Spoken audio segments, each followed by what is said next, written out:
అందరికీ నమస్తే అండి. నేను మీ జర్నలిస్ట్ శంకర్ని. బీసీలకు 42% రిజర్వేషన్ మీద కాంగ్రెస్ పార్టీ చేతులు ఎత్తేసింది. అంటే ఇక మేము చేయాల్సిన కాడికి చేసినాము, మరి ఆ రిజర్వేషన్లు వస్తాయా రావా అనేది మా చేతిలో లేదు.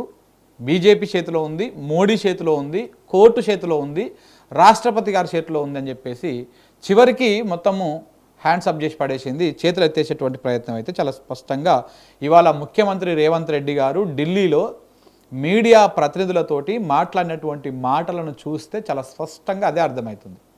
బీసీలకు ఈ ఎన్నికల్లో 42% రిజర్వేషన్ అనేది కోర్టు దయాదాక్షిణ్యాలు. కోర్టు ఒప్పుకుంటుందా ఒప్పుకోదా, కేంద్రం బిల్లు పాస్ చేయకపోతే ఏ రకంగా రిజర్వేషన్లని ఎట్లా చేసుకోవాలనేది ఆలోచిస్తున్నాం, మేము ఆలోచించుకొని ముందుకు పోతామని కూడా ఆయన చెప్పడం జరిగింది. సో ఇది ఎవరితో ఏమర్థమైంది, మొన్నటిదాకా పత్రికలు అన్ని ఛానల్ అన్నీ రాసినాయి బీసీలకు 42% రిజర్వేషన్, కాంగ్రెస్ అన్న మాట చెప్పింది, కట్టుబడింది, అది అమలు చేస్తుంది అని చెప్పేసి రాసినటువంటి పత్రికలన్నీ కూడా ఇప్పుడు అవన్నీ మళ్ళీ తిరిగేసుకోవాలి.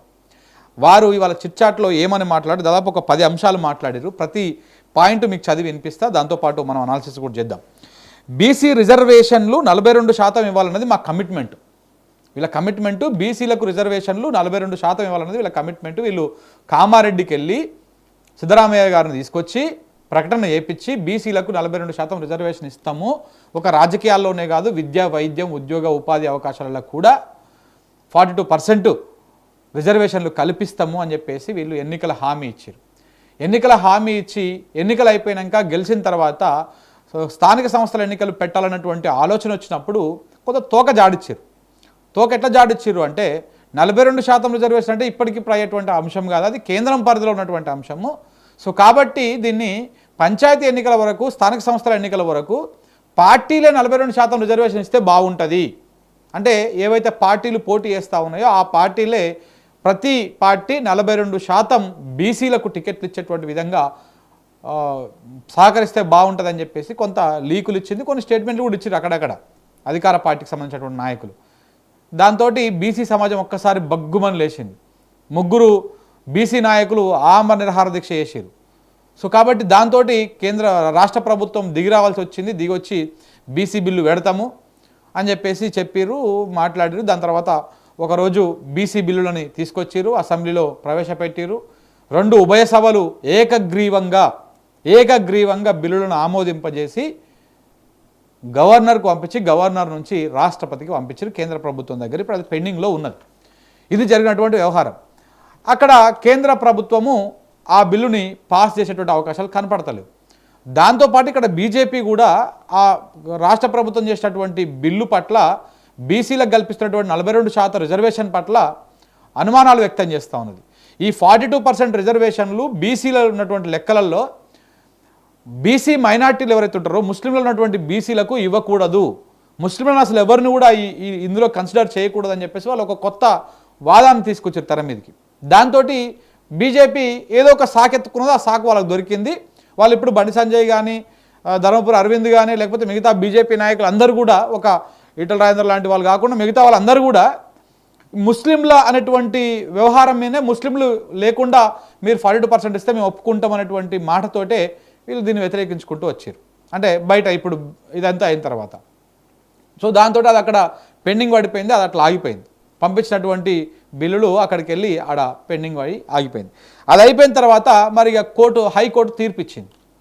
హైకోర్టు ఏదైతే సర్పంచులకు సంబంధించినటువంటి నాయకులు కొంతమంది కోర్టులో పిటిషన్ వేసారు, అయ్యా స్థానిక సంస్థల ఎన్నికలు పెడతలేరు, ఈడ స్థానిక సంస్థలలో పాలక మండలి లేక కేంద్రం నుంచి వచ్చేటువంటి నిధులు కానీ, రాష్ట్రం నుంచి వచ్చేటువంటి నిధులు కానీ వాడుకోలేకపోతా ఉన్నాం. తద్వారా గ్రామ పంచాయతీలు కానీ, మండల పరిషత్తులు కానీ, జిల్లా పరిషత్తులు కానీ అక్కడ అభివృద్ధి కుంటుపడతా ఉన్నది అని చెప్పేసి వాళ్ళు కోర్టులో పిటిషన్ వేసారు.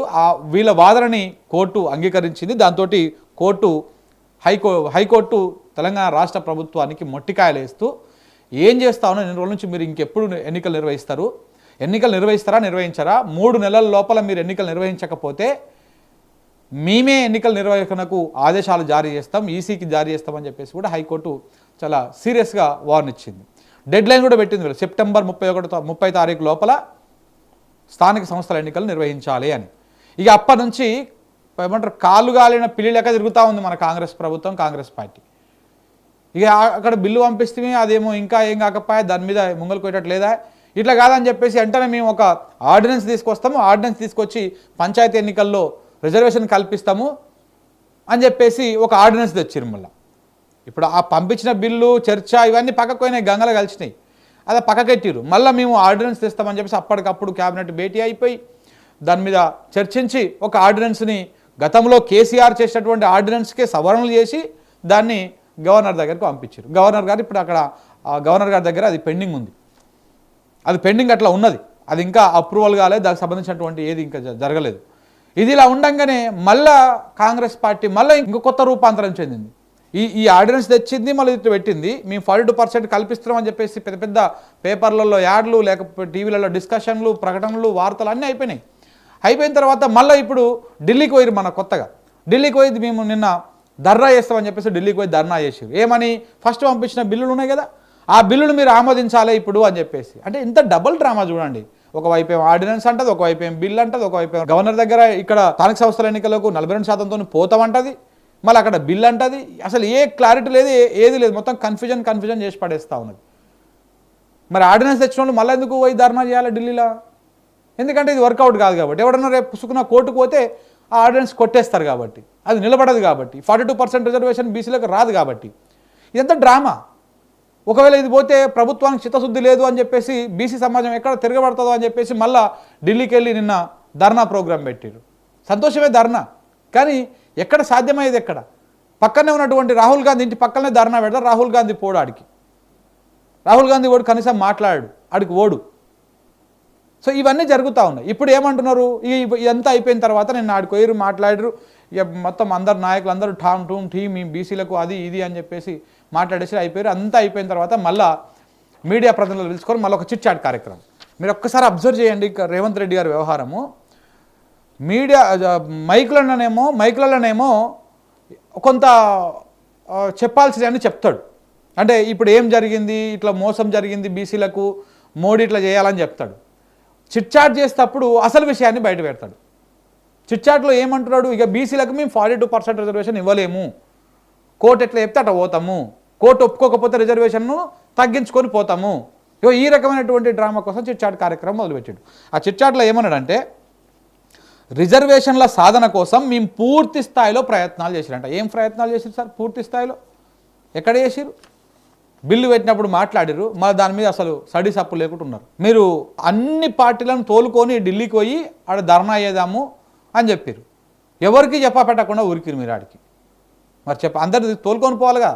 తెలంగాణ రాష్ట్రంలో ఉన్నటువంటి బీసీ సంఘాల నాయకులను, పార్టీలను అందరినీ పిలిచి రండి, అందరం అఖిలపక్షం పోదాం, అక్కడ ధర్నా చేద్దామని పిలవాలి. రిజర్వేషన్ల సాధన కోసం అని ఇక్కడ పెట్టిర్రు.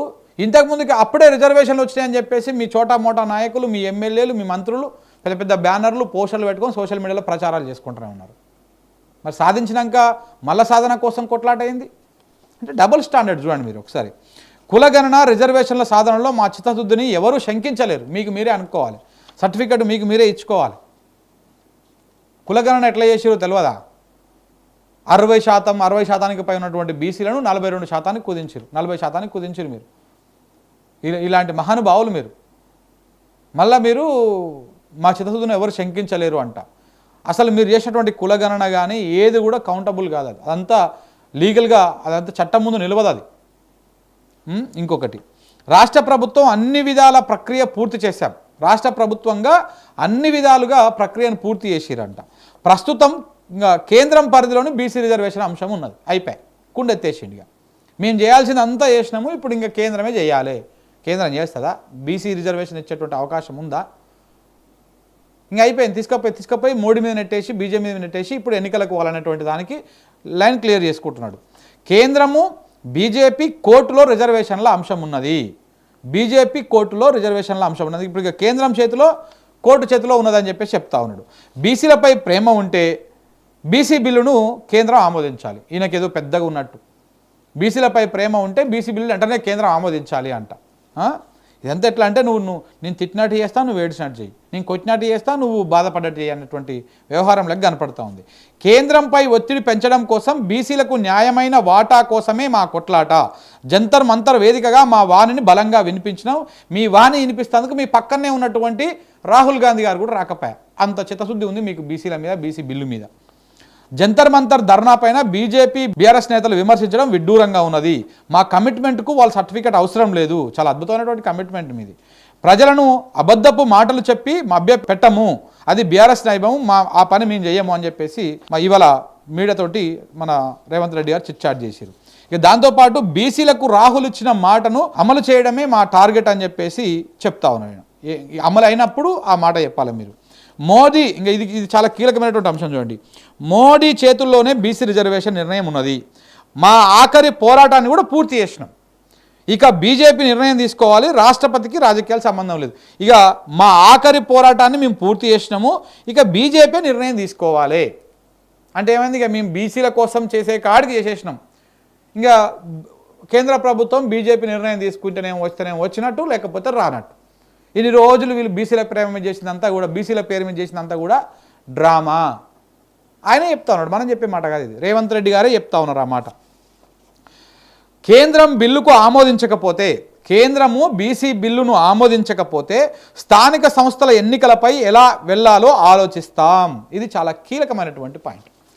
కేంద్రం కనుక ఈ బిల్లును ఒప్పుకోలేదు, కేంద్రం ఈ బిల్లును ఆమోదించకపోతే ఎలా స్థానిక సంస్థల ఎన్నికలకు ఎట్లా పోవాలి? 42% సాధ్యమవుతుందా? కాదు. ఎందుకంటే ఇప్పటికే ఎస్సీ ఎస్టీలకు ఉన్నటువంటి రిజర్వేషన్లు ఇవి కలుపుకుంటే, 2 కలుపుకుంటే 50% కదా, 60-70% అవుతున్నాయి. సో కాబట్టి కుదరదు, కోర్టులు ఒప్పుకోవు, కోర్టులో నిలబడదు. సో కాబట్టి ఎలా ముందుకోవాలని ఆలోచిస్తారంట. అంటే 42% అని ఇన్ని రోజులు చెప్పుకున్నటువంటి డంబాచారము, ప్రచారం అంతా కూడా భూమ్ అనమాట.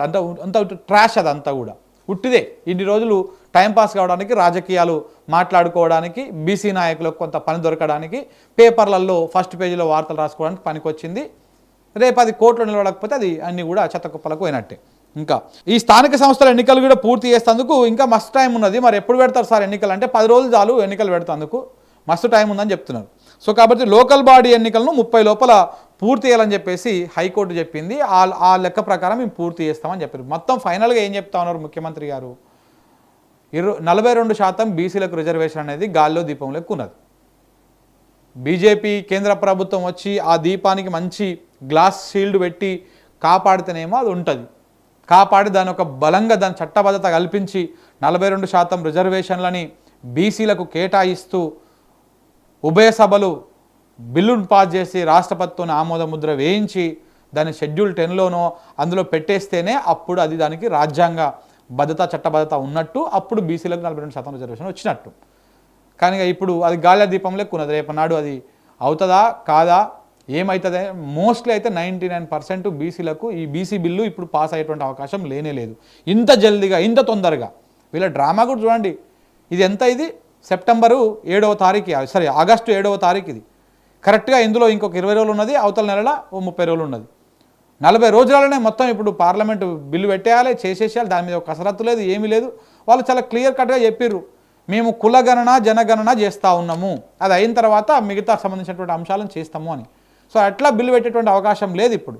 సో కాబట్టి ఇది ఏదో ఒక డ్రామా చేసేసి ఆ బీసీల నుంచి మనకు ఆ ఒత్తిడి రాకుండా, ఈ బీసీ సంఘాల నుంచి, బీసీ సమాజం నుంచి ఎలాంటి ఒత్తిడి రాకుండా చేతులు దులుపుకునేటువంటి ప్రయత్నం చాలా విజయవంతంగా రేవంత్ రెడ్డి గారు సర్కార్ చేసింది, అయిపోయింది.